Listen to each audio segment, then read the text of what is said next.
It's weekend. At masaya lagi ang weekend, lalo pa sa mga manggagawang tulad ko. Kasi walang pasok. In reality, marami pa rin manggagawa sa iba't ibang panig ng mundo may trabaho tuwing weekend because they have to do it para may pang-extra. Lalong-lalo na yung mga uuwi na ng Pilipinas. O yung mga magbabakasyon. Makakatulog na naman ng bonggang-bongga. Actually, kung lilimihin mong mabuti, hindi naman talaga bonggang-bongga ang pagtulog sa weekend. Kasi, ewan ko, pero pag may pasok, hirap-hirap kang gumising. For example, nakagising ka na ng 6 o'clock, gusto mo na naman bumagsak kasi talagang papikit na yung mata mo, antok na naman. Kung wala namang pasok or holiday, pag nagising ka ng umaga, nahihirapan ka na makakuha ng tulog after that. Kakainis. Diba? Para na naman ako si FPJ. Lagi akong ganyan. It's not something new. 99% ng aking larawan. Kung ako din lamang ay nakatayo, ay siguradong nasa bulsa ang aking mga kamay.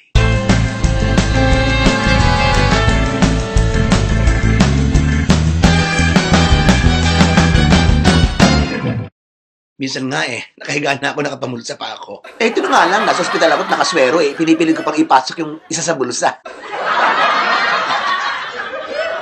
FPG na FPG. Hindi mo ba alam na may ibig sabihin yan? Oo, ayon sa pagsasaliksik, pag-aaral, siyensya, agham at kung ano-ano pa. Ito raw ang ibig sabihin ng lagi nakapamulsa. Look. Hands completely inside the pockets can mean lack of confidence and shyness. Feeling discomfort in a situation and is usually a sign of inferiority. So ako na lagi nakapamulsa, ibig sabihin shy ako at walang ka-confidence. At walang ka-confidence? Aba naman. Tula. True. Oo. Mahihain talaga ako. Sa amin na nga lang saksi mga kapatid ko o nanay ko, nagtatago talaga ako pag may mga okasyon sa bahay. At kahit sa sarili kong birthday party, nawawala ako. Oo, basta ganun, saka ako na ipapaliwanag, kulang ako sa self-confidence. And meron akong stage fright. Oo, marami beses kong naranasan yung wala, hindi ko alam kung ano sasabihin ko at kinakaligkig ako. Oo, that's very ironic because I could face you. I could talk to hundreds of thousands of people online, live. And I could handle a crowd of 30,000 people or 50,000 people, perform or entertain them by just talking. Pero yung mga malitang crowd, doon ako may kaba. Yung tipong intense, yung atmosphere, naku, asahan mo. Paano naman? Pag hindi buong kamay mo, nakapasok, kagaya nito, ganyan. May mga shots ako na ganito lang, o nakaganon. May ganon pa nga Ano naman to? Eto, the one with thumbs outside the pockets can mean the person is confident or arrogant. But mostly, people with this posture are usually in control of the situation and show a sign of superiority. Super confident, indeed. Kaya siguro parehong meron ako. Minsan walang kakumpiya-kumpiyansa at minsan naman super tiwala sa sarili. Whatever, wag nating paniniwala ng basta-basta mga ganitong mga pag-aaral. Dahil hindi naman 100% na may katotohanan. Tayo pa rin nakakaalam ng kung ano tayo talaga. O kung ano yung nais nating iparating sa ating mga bawat kembot at galaw. Kasi minsan naman, di ba? Naglalagay ka ng kamay sa bulsa mo dahil nilalamig ka. Or maybe you are just bored. At inilagay mo lang yung kamay sa bulsa mo para magkalikot sa kung anong gusto mong kalikutin. Habang marami kayong ganon. Nakalagay ang kamay sa bulsa at kung ano na mga sinasalat. Kainis. At ang isa pang mahalaga, kamay mo ang nasa iyong bulsa, hindi kamay ng iba. Delikado ng wallet pag gayon. Ingat ka na lang, tol.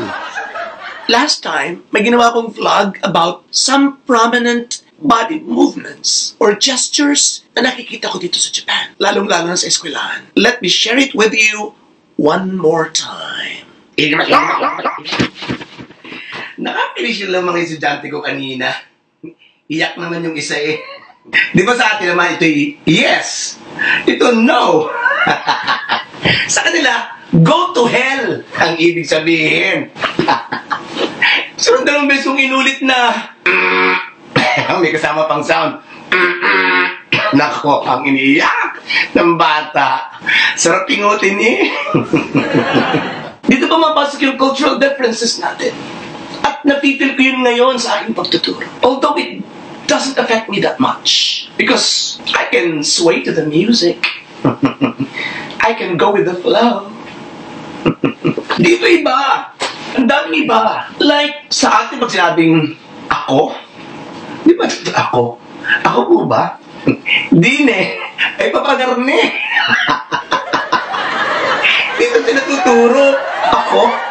Tapos yung isang bata pa kanina, actually magaling yung bata, pero naiyamot din siya kanina. Pareho lang kami naiyamot. Kasi ayaw niyang pumayag. Ang bilangan kasi dito, pagdating ng 6, hindi ka magsisimula uli. Ilalagay mo na ito dito. Ayaw pumayag yung bata. Galit na galit. So, ganun. Yung iba, pasarap pa. 1, 2, 3, 4, 5. So, kailangan talaga yung madali kang mag-adjust at tawanan mo na lang. You know, actually, you learn at the same time. Konting inis lang siyempre minsan. At konting, gusto mo siyempre ipangalanda ka na mas maganda yung sa atin. Pero hindi naman pwede yun.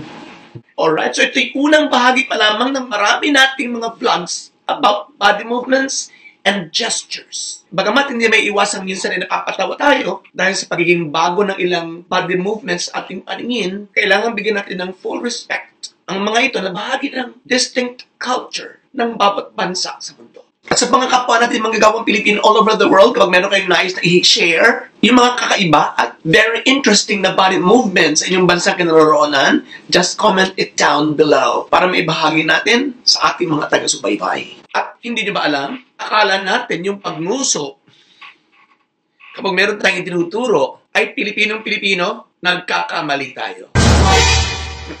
Oo. In fact, merong isang bansang mas sikat sa paggawa nito. Abangan natin yan sa susunod na kabanata. Maraming salamat sa inyong lahat.